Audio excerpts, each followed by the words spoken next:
What's up, horror fans? It's Danny from the Lassercast, joined as always by Pete and joined by Brian, who is with Pete on Comic Books Transformed.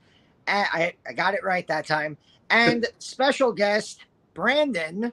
What's going on? Brandon, what's up? Well, don't talk about the movie yet. Just say, hey, what's going on? So yes, I've continued my streak of bad parenting by showing my 6-year-old an R-rated movie. Oh, no. Yeah, I should have mentioned we are here to talk about I guess, prequel to Predator, the Hulu exclusive Prey, directed by Dan Trachtenberg of 10 Cloverfield Lane, starring Amber Mid Thunder.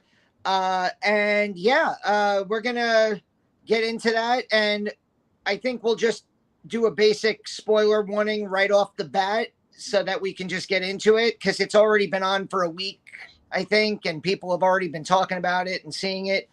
So there's your spoiler warning, everybody. So let's get the most important opinion out of the way. Brandon, what'd you think of Prey?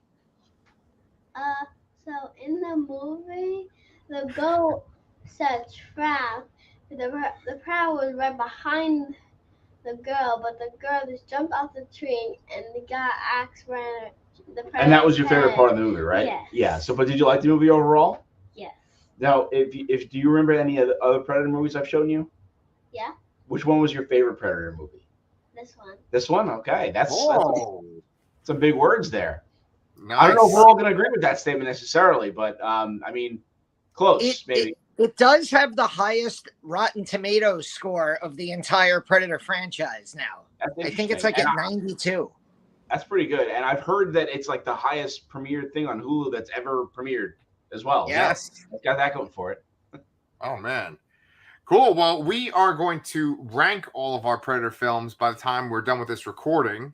Brandon, did you have anything else you wanted to throw into about the movie? Okay, so you've seen a whole bunch of different Predators, right? Which one is the coolest looking Predator? Oh, I know what his answer is In here. in the same movie, in this one. He was saying that the whole movie is like, Dad, this is the coolest Predator I've ever seen. Nice. Yeah, he was a big fan of this movie, and I had to convince him to watch it. I thought it might be a little scary, but I didn't really think it was. Scary for me. Well, beforehand, you thought it was a little scary, but yeah, he was a trooper, and he watched the whole thing, and and he really enjoyed it. Nice, All right, nice. Cool. Well, thanks for joining us, man. And you can always pop in and tell us, what you thought of any kind of R-rated movie with a lot of gore anytime you're ready, I did show him Psycho Goreman. Oh, nice. Yeah. I love that movie. So I played that for my horror club. Oh, nice. So let's get into the nitty-gritty for this movie. This movie obviously has a lot of positive buzz for it right now.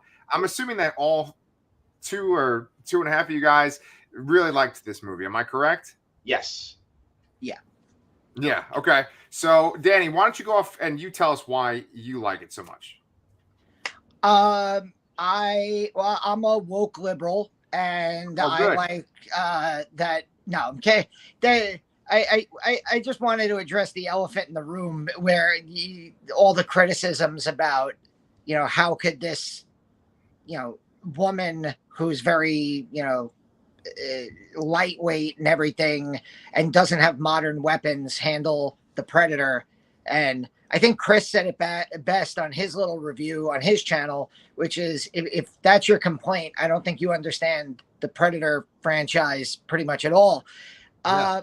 I thought it was great. This is the first time that they've ever really done a Predator movie, but focused on one specific human character. I mean, maybe like even Danny Glover in Predator 2 had a team around him. Obviously, the first one, Predators, there's a group of people, same with the AVP movies.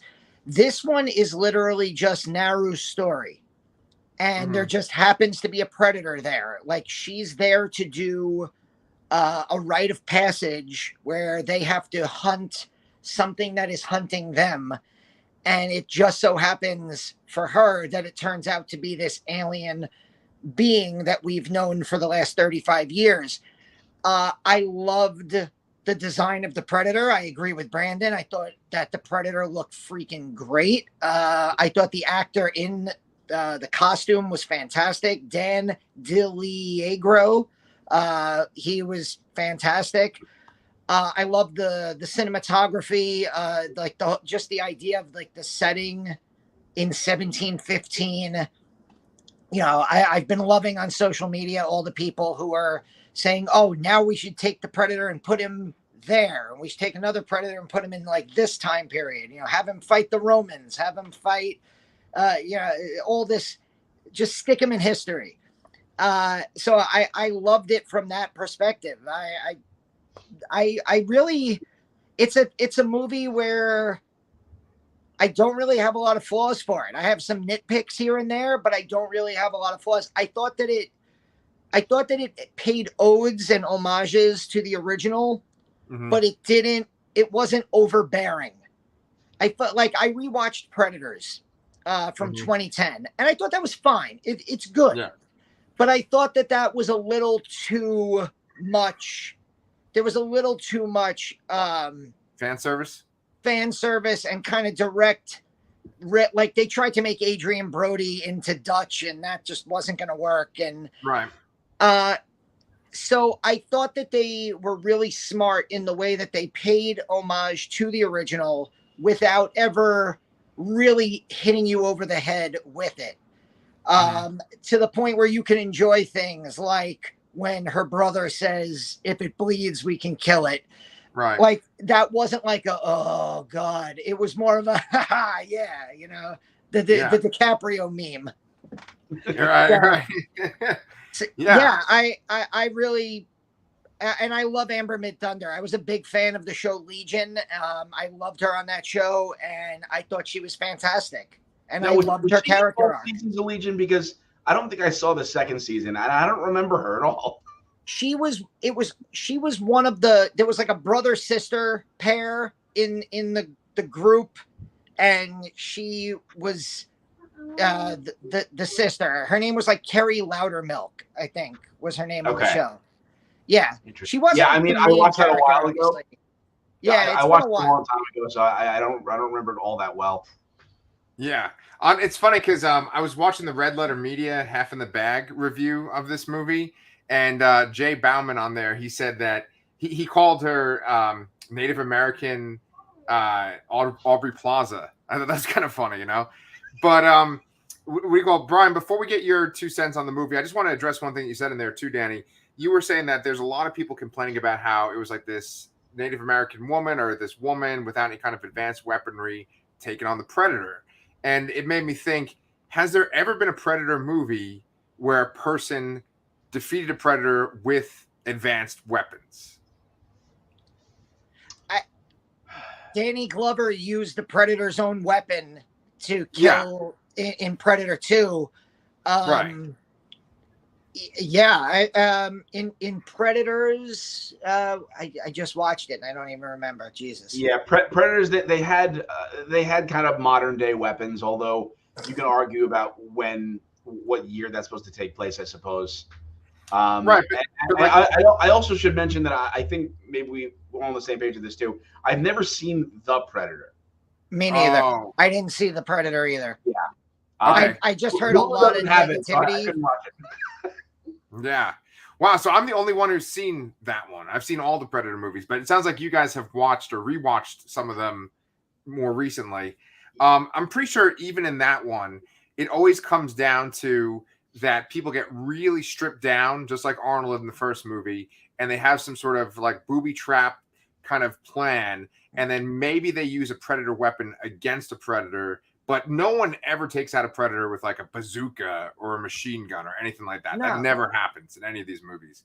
So, Brian, I really wanted to hear your thoughts and like what you thought about this movie in general. I really like the movie. I really wanted to call out the cinematography. I thought it was fantastic. Yeah, there is definitely a central focus on Nara, which I appreciated. I love the dog. I always love the dogs. And I actually, the first thing I did when I saw the dog, I went to Does the Dog Die in the movie.com or whatever it is, and I checked just to make sure. because if it did, I may have not have watched it. I feel like that's a new thing where I feel like they just put animals now in movies like this just to make the audience get like tense and nervous, because it's like we would much rather young children and innocent people die than animals. Well, I mean, I think for the most part, there's not too many times where they flat out murder innocent children. Alien versus Predator, is it the Requiem or is it the first? No, it's Requiem. Is like the lone example of that, probably. Yes. So I think that's equally as tense to me. But you know, you just don't see it as often. I don't think. I think people are much more. They're much more willing to kill a dog on screen or an animal than they are to a kid for the most part. Yeah, thank God. That's pretty freaking disturbing. So Brian, you were saying that you really like the cinematography and you really like the fact that they focused on this one character, Naru. What did you have anything else that you really liked about it, or anything? I like movies that focus on practical effects and don't rely too heavily on CGI. I like the extended fight scene here with the first with the Comanche tribe and then with the French trappers or whatever. That was probably one of the longest battles I've seen in a Predator movie, I think. Yes. Or the most people that he's ever taken out, I guess. So I thought that was a pretty good action sequence, which I wasn't expecting for the smaller scale and older time-wise film. Yeah, this movie. Yeah, I agree with both of you. I mean, basically, everyone's saying how great this movie is, and I think the reason why it works so well is because what you guys just said. It's very like stripped down. It's focused on one character. Both you guys have not seen The Predator, and in that movie, they try to like add to the mythology and go into the Predator species, which they never say the Predator species in the movies, but in the comics and the books, they call them the Yautja. That's like their species. In the Predator movie, they go into it in detail and they add some weird concepts. I can maybe talk about that later. But I also, like you guys, really appreciated the cinematography. I was thinking, Danny, that you probably eat up a movie like this just because of the historical nature of it. And I know that when I was doing some research on it, they did really try to make it historically accurate. To me, the movie kind of looked like Last of the Mohicans, or just one of those really great period piece movies that have Native Americans in it and just the Great Plains. And Brian, I thought you might like this, that the movie's actually a sequel to a Predator comic. Yes, and that's something I wanted to mention too. Is I love the connection to Predator 2, which I didn't feel like was hitting you over the head with anything either. Much like the "If it bleeds, we can kill it" line.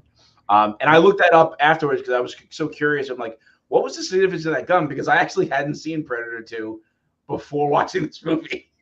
Yeah, but that's the beauty of it. It's like even if you had seen Predator 2, most people aren't going to remember the name on the gun at the end. They're just going to remember that the Predator gives Danny Glover an old gun. Yeah, they're not going to remember it says Randolph Andolini or Raphael Andolini. Yeah. So it's like the idea that it's one of those. Oh, okay. But if you didn't see Predator 2, or if you don't remember, it's not going to, ruin anything, or you don't have to have done your homework to have enjoyed it, Yeah. But you guys know that the implication is that the Predators went back and like killed off the tribe, right? Because they got the gun back. Yes. I think we kind of see that with the credit sequence and those kind of tapestries there, implying that there could be a sequel here. Yeah. Would you guys want to see a sequel to this, like a direct sequel to this? Definitely. I would definitely want to see a sequel. Although at the same time, I'm also kind of bummed we never got a sequel to Predators, because I did really enjoy that movie too. Yeah. Go ahead, Danny. No, I don't want a direct sequel to this. I think that part of what was great about this movie is it just feels very standalone, while being a part of the Predator universe. And like you guys just said, if if there's a sequel, the Predator kind of has to win, and I don't think I just feel like making a movie where the Predator wipes out the Native Americans isn't exactly a great look. So no, I don't want a direct sequel. I would love other standalone Predator movies, like all of a sudden a Predator shows up and has to fight the Roman Legion, or the Predator has to fight Genghis Khan's Mongol army in the 1200s, or samurais in Japan. And maybe they've done that in comics, but like, give me those movies. Give me Hiroyuki Sanada, who played oh God, he was in Mortal Kombat. He was the main guy in he's just in Bullet Train. You would know him if you saw him. He was in the Wolverine. Is he in Endgame? He's Scorpion in the new Mortal Kombat, the older samurai. Like, make him the main character of the next Predator movie and have the Predator fight like samurai. I think that would be that in Predators a little bit, which was probably my favorite scene in that movie, honestly. Yeah. Oh, yeah. There is the one scene where he has like the duel with the samurai guy in that movie. Yeah, like give me that kind of like standalone. That's what I would really like. I think they have like a really, or go absolutely crazy and give me a Predator movie with no humans and just put them on a planet full of monsters. Like, that's how Alien vs. Predator came about. We saw in Predator 2, you have that scene on the ship with all the skulls, and there's like a dragon skull on one side. Put the Predators on a dragon planet and let me see Predators fight dragons. Let's take it a step further and make the Predator a protagonist. Well, somebody even said that, like, isn't it about time that we see the Predators actually win? Like, here you have these intergalactic hunters. Every movie, they get their asses kicked at the end. They do a bunch of cool stuff, but then they end up losing. So exactly how good of a hunter are they really if they keep losing to Naru and Dutch with no guns and, Danny Glover as like an angry LA cop? Have them win against some crazy intergalactic species of dragon monsters, and that would be pretty cool too. Yeah, you know what? I got to say here, Danny, you completely swayed me on this idea here that, and the whole thought that the Predator would kind of have to win in a direct sequel, and we kind of don't want to see that, I don't think. So I think I'm agreeing with you here. You completely changed my opinion. He does that. All right, sometimes. guys, bye. No. Yeah, it's funny because Predator, we often associate it with Alien, and it goes all the way back to Predator 2, like you said, Danny. And the Alien movies often, not all the time, but often like bleed into each other. Alien, Aliens, Alien 3, so on. But Predator, even though there are like loose ties between movies, it's often like an anthology where the Predator just takes on a new character, new setting, and different time period. I think that's what makes the Predator work. And so I actually would not want a direct sequel to this either. It's funny because Predator and Aliens were both put out by Dark Horse Comics at one point. And I think they're actually, no, Marvel has Aliens now. No, they might have Predator too. They literally just released a Predator comic yesterday. I'm sorry, today. Today is Wednesday. My dates are messed up. Predator #1 by Marvel Comics came out today. That's some fucking good timing. Wow. I'm sorry. But anyway, oh yeah, because they keep jokingly referring to the Queen Alien as Disney princess. A Disney princess, right? Right. And someone on Twitter, he actually said, why, they own Star Wars, they own this. Where's the Boba Fett Predator movie, right? So that'd be pretty awesome. But what I was going to say was that Dark Horse owned them for the longest time, and Dark Horse in the 90s, I felt kind of like encapsulated the feel that like Predator and Aliens had in the 90s, and like these 90s movies. Like Predator 2 is a very 90s movie, and it just always makes me think of like The Crow or The Mask or Grendel, which you might not know, Danny, but I think Brian, you probably get Grendel. Like it's these stories where it's like there's some kind of gimmick, but you just get new characters every time. and a new environment. And I just kind of love that. Like, I love me some continuing stories, but I like the sort of anthology feeling of Predator. And this just feels like a stronger edition, like a stronger anthology entry, you know? Yeah. I think that a lot of the clapback against phase 4 of the MCU with the introduction of all the Disney Plus series has been, how much homework do I need to do to watch the next movie? Right. And so I totally agree with you. Like, like again, going back to the gun, Brian had not seen Predator 2. It doesn't take away anything from Prey if you don't know the connection to that gun. It's just a kind of a cool little ending that, like, oh, the Native Americans have a gun now, and it maybe it's about them advancing technology. But if you have that anthology feel, you get it. And yeah, I agree with you, because I just saw Bullet Train the other day. It was so nice to just go see an action movie that was not part of a franchise, and that I can just sit back and I can know that in 2 hours and 10 minutes, I'm just going to get this crazy action movie. I don't have to do any homework. I don't have to like rewatch any movies or series or episodes. I could just go. I think that's why maybe Hollywood is fascinated with the idea of a trilogy. I think that kind of gives you the best of not doing too much homework, but a continued story that increases kind of the world building of something. And these endless sequels are kind of something that's not as great overall.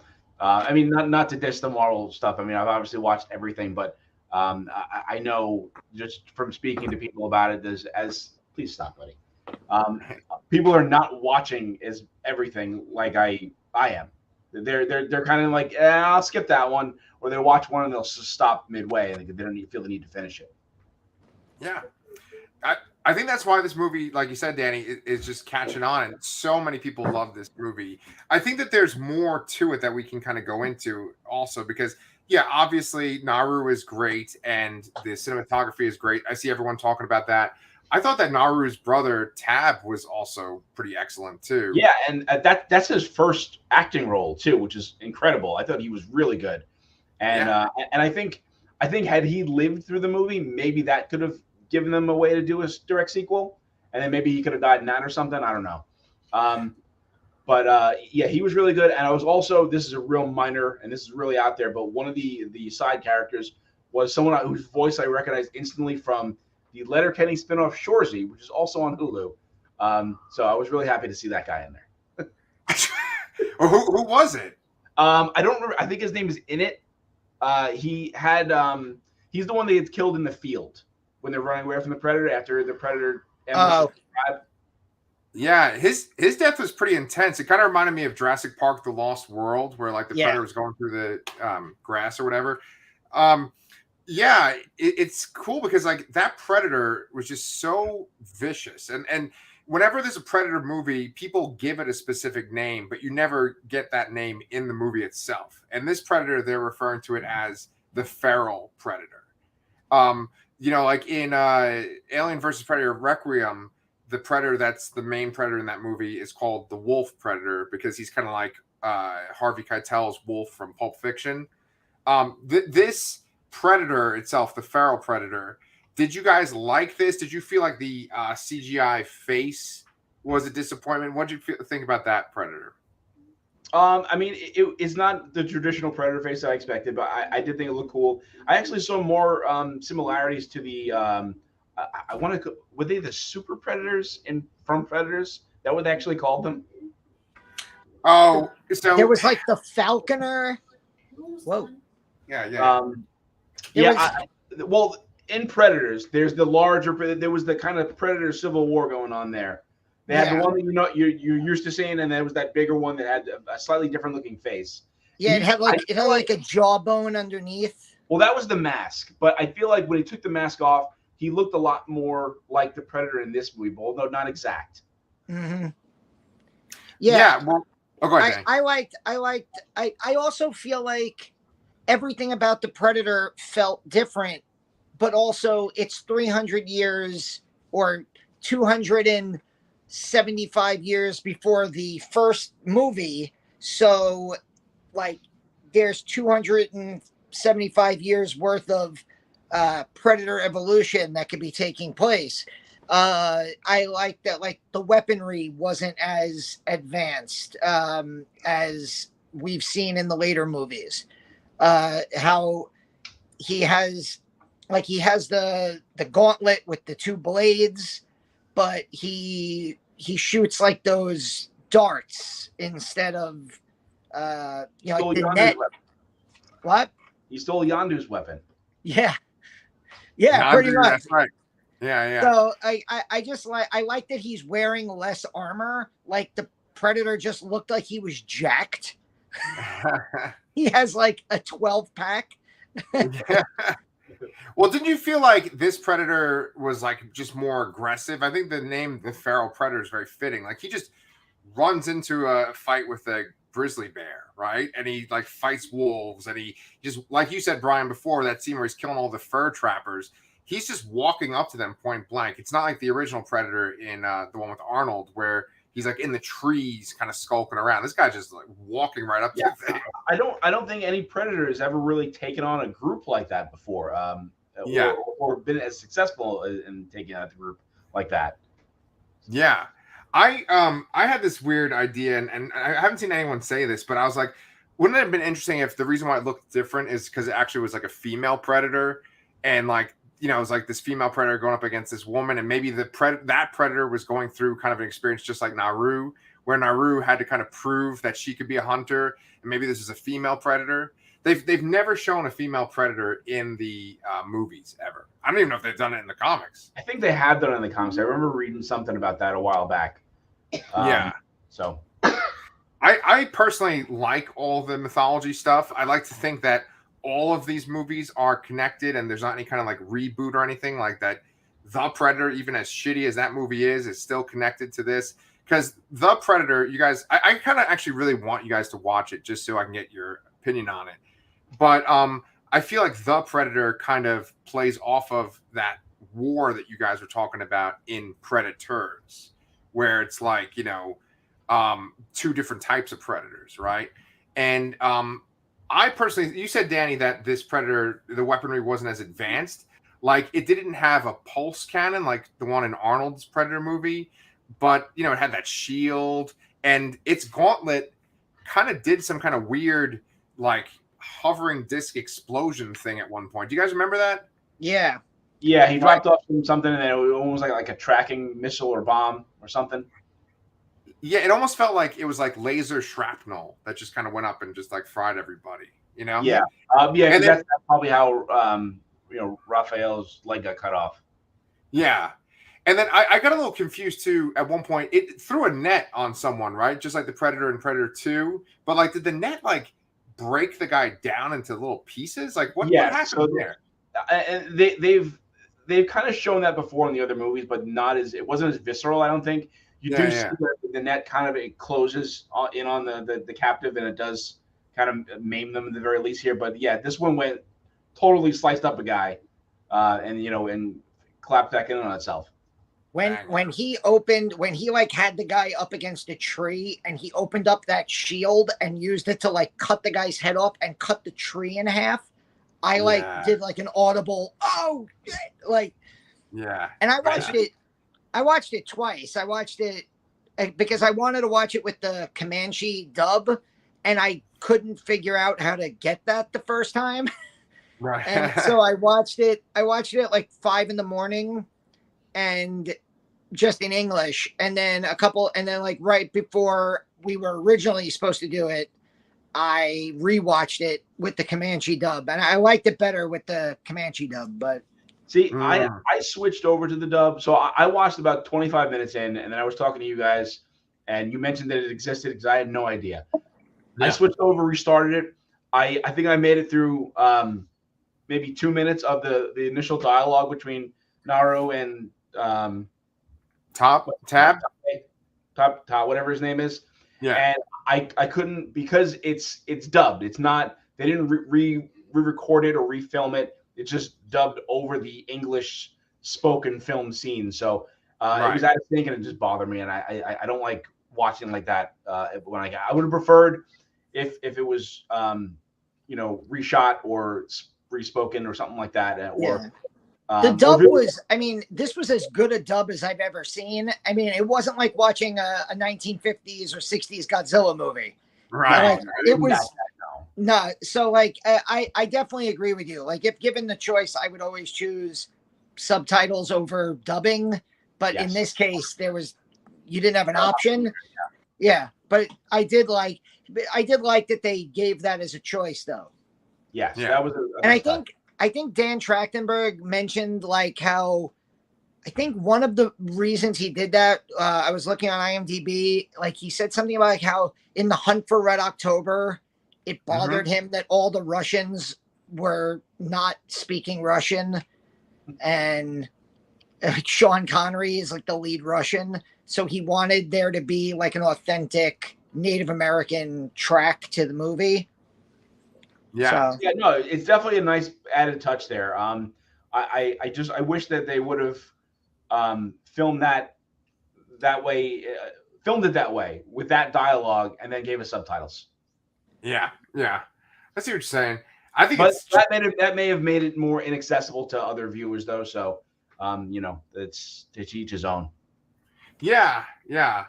I mean, I think that's part of the appeal of this movie is that, it is appealing to that audience of like, okay, this is going to be about Native Americans. There's not any kind of like white male hero that they find or something and helps her. It's all about her and her voyage and proving herself to her tribe. And there's one part of the end that I thought kind of almost transcended Predator movies where like she defeats the Predator and she comes back with its decapitated head, and there's this celebration at the village, and at the very end her father goes to like touch her shoulder to be like good job, and she like shrugs him off. Did you guys notice that?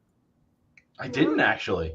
Yeah, I thought that was just a really great touch, and I thought that was like kind of a deeper kind of dramatic beat than these Predator movies kind of hit. Well, yeah, I mean the whole movie is her being not thought of as a hunter, trying to prove herself, and everyone doesn't think she can do it. That's why she wants to do it. So yeah, and I know that they were trying to go for the idea of like the Predator being kind of like a metaphor for like colonialism and stuff like that. And there's what I like about this movie, and both of you guys know because I fucking talk to you guys and blabber at you guys all the time.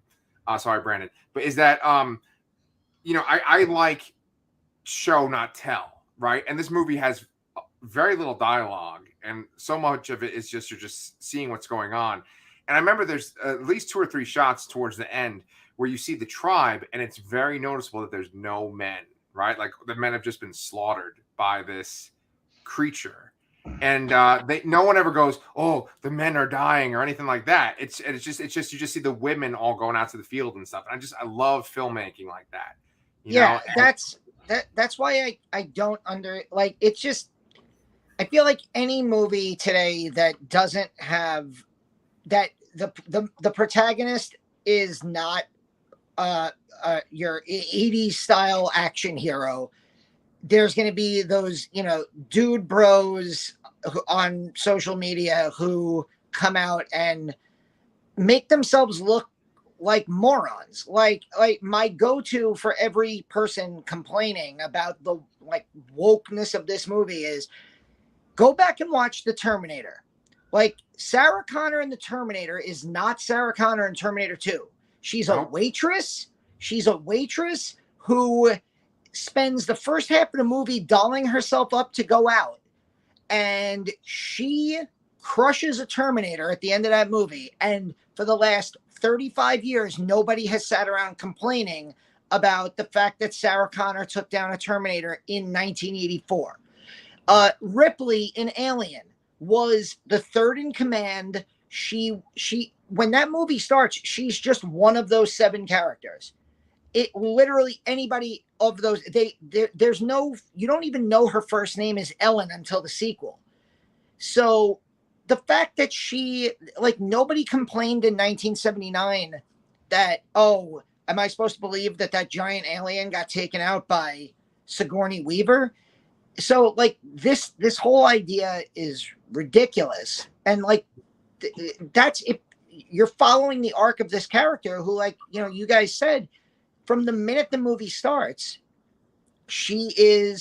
her goal is to be a hunter, to go on that rite of passage, and they make it a point in the movie to say how the predator doesn't see her as a threat. Like the predator has her stuck in a bear trap and doesn't kill her because she doesn't threaten him, and he'd rather go and fight a wolf and a bear and a snake more than her. Yeah. And so like she has to take the fight to the predator, which I thought was great at the end. Yeah. Yeah, well put. I mean, that is kind of a problem with just social media and stuff in general, is the guys are like, oh, you know, how come it has to be a woman? That, you know, it's like that is kind of the point of this movie, is that the story is that this woman has to prove herself to her tribe, and she just happens to do it by taking on this intergalactic monster. So did you guys have anything else you want to say about this specifically, or should we move on to our ranking of all the Predator movies? Oh, Brandon. Okay, go ahead, buddy. So there was a wolf chasing a bunny, but the wolf, I didn't remember that the wolf killed the bunny, but then the wolf died because of the predator. Yes, that was something that happened in the movie. Yes. You know, I was actually, speaking of all the hunting scenes in this movie, I was actually kind of curious as how the predator saw the snake being a cold-blooded creature. Oh, Hollywood, come on. Well, maybe he saw it in connection with the rat. I don't know. Yeah, I was trying to make up some kind of headcanon for that, but I was like, wait a minute, that's cold-blooded. He sees heat. Yeah. Hey, you know, that could be your very minor nitpick, you know? So I was just reading again in the IMDb trivia notes that they said that so at the end of the movie, when Raphael is on the ground, the predator doesn't see him, even though he's right there. And apparently that herb, or like that crushed orangey flower that she was feeding, apparently that is supposed to slow the heart rate down, and because the person's heart rate was slowed down, it makes them harder for the predator to see. That, right. Or at least that was the logic they were going with. Yeah, right. I like that they at least gave that some thought too. Yeah, they kind of foreshadowed that in the beginning with the first hunter they found, and they there was a line about you know, don't cover him up because you know, you want him to be comfortable, you want him to be alive, because that's what they were telling you what the what was like orange something was doing. Yeah, when she gives that herb to Raphael, he says, "I feel so cold," he says, and I feel like that was kind of telling of that too. Yeah. Just another great detail. I thought that when she fell in the mud, I thought that was going to be like, oh, she's going to fall in the mud just like Dutch, and then she's going to be covered and the predator's not going to see her. But they kind of bypass that, and they make it that the predator falls in the mud at the very end, and that's how she takes it out, you know? So it kind of does that thing that people complain about very often about subverting expectations. That was definitely Chekhov's mud. Chekhov's mud. Very well put, yeah. Well, I mean, you can't go back to the mud. They've gone back to the mud in almost every movie. So it's nice to see something different, honestly. Agreed. So speaking of almost every movie, you guys have seen almost every movie with the Predator in it. You have not seen The Predator.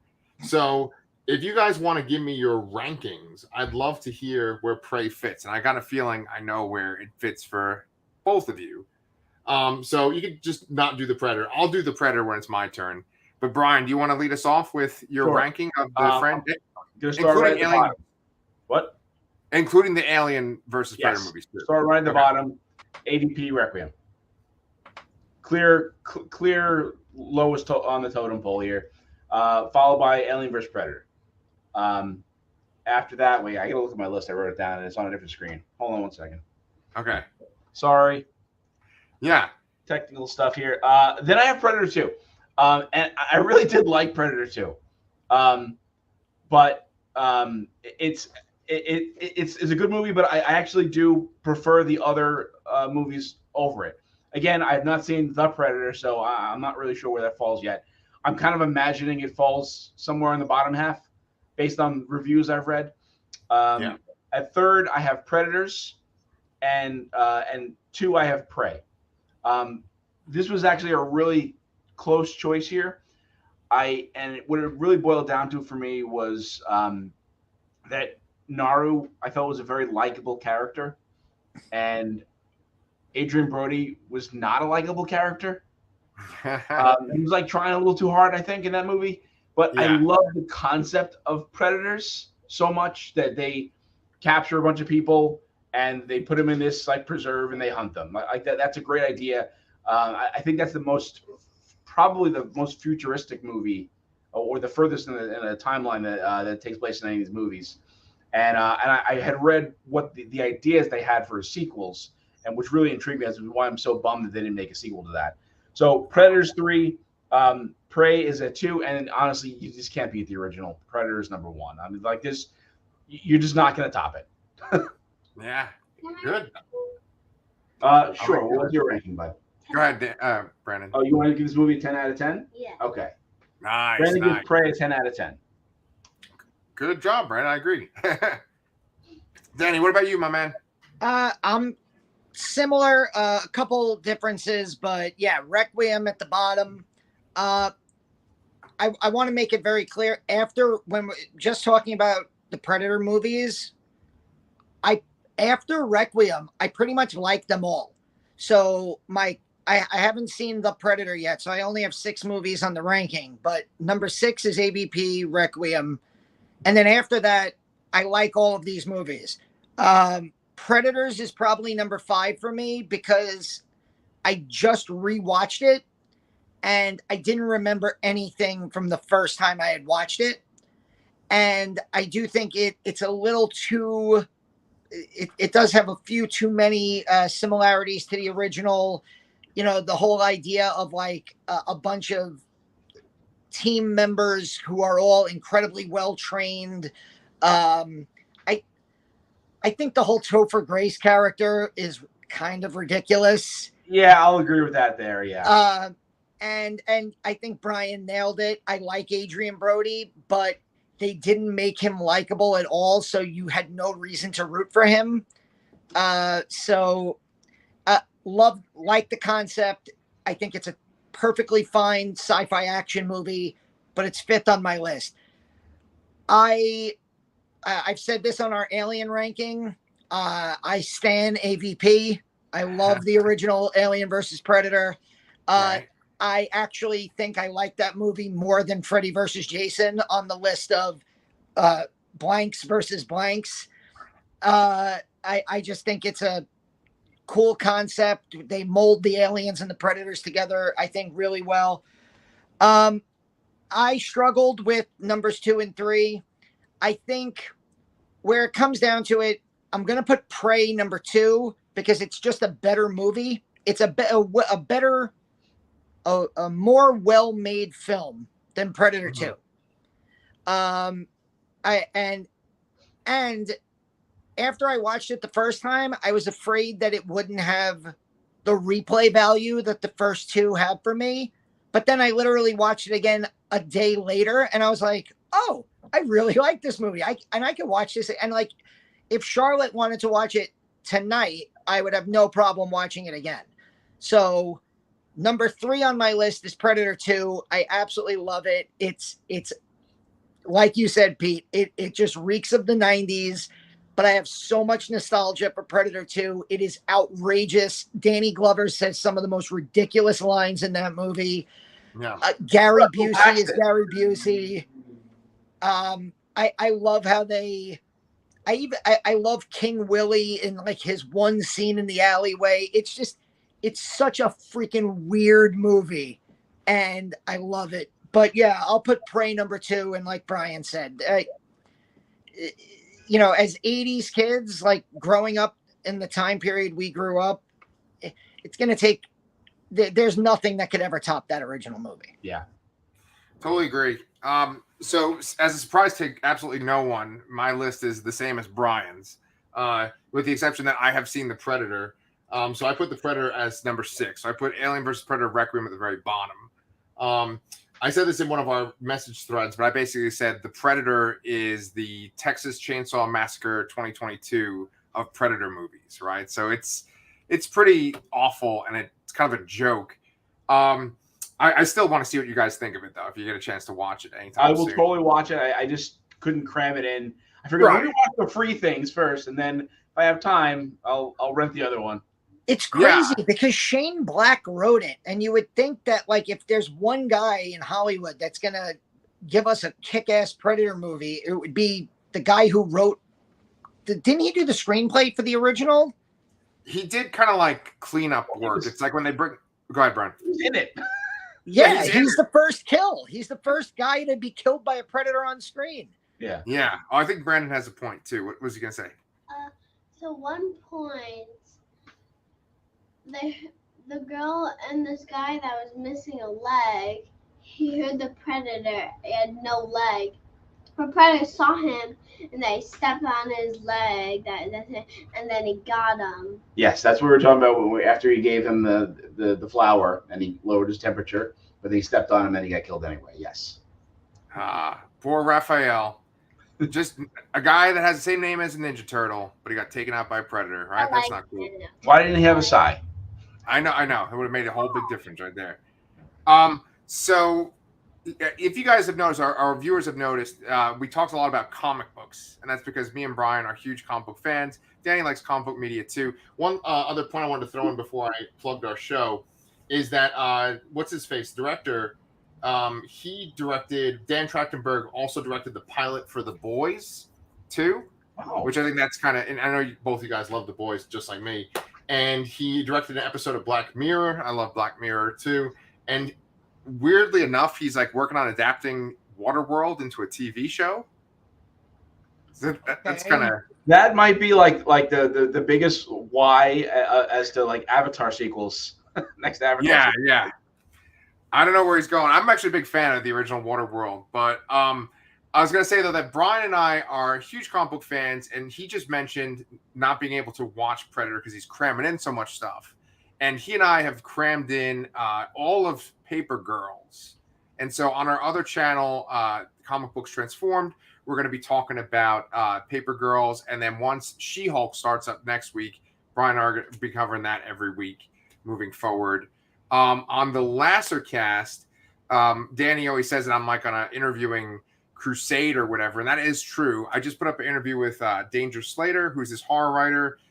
If you guys are horror fiction fans, you made it all the way to this point, I kind of would like to just plug Max Booth III. He's been on our show before. Really good guy. He's been super supportive of us, and he has helped me get interviews with other writers. And his mother actually just died in a car accident. She was hit by a drunk driver, and she died yesterday. She was 58 years old. So if you want to help out a guy who I'm sure is probably in a low place right now, I recommend going over to Perpetual Motion Publishing or Perpetual Motion Machine Publishing. Just look up Max Booth III and just order some of his books because he's an awesome guy, great horror writer. I think he could really use some help or whatever. So Danny, what else do we have on our channel too? I'm trying to think. It's the end of the Prey. What have I been watching? I have no idea. I completely am blanking. Every time I look at our channel, I just see more interviews with more writers. Yes.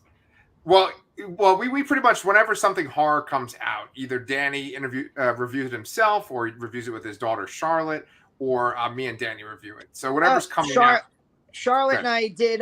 Thank you. Charlotte and I did a review of the Pennywise: The Story of It documentary, which is a Screambox exclusive, which we both loved. We also just finished the 6.5 hour Crystal Lake Memories, the Friday the 13th documentary. We watched it in pieces. So I want to do a review of that with her. That'll probably be up on the channel. Today's Wednesday, probably by the end of the week. We did our review of Nope. we were joined by Derek Stockton and Josh McMillan for a review of Moloch, which is streaming on Shudder. So yeah, we have a bunch of cool stuff. Absolutely. Yeah. So if you guys have not already subscribed to Lastercast, please do. We always love to hear from you guys too. And yeah, Brian, thank you for joining us. Brandon, thank you for joining us, man. I'm glad you enjoyed The Predator. And next time we have another gory alien movie, we want you there with us too. Okay. But we'll see y'all guys next time.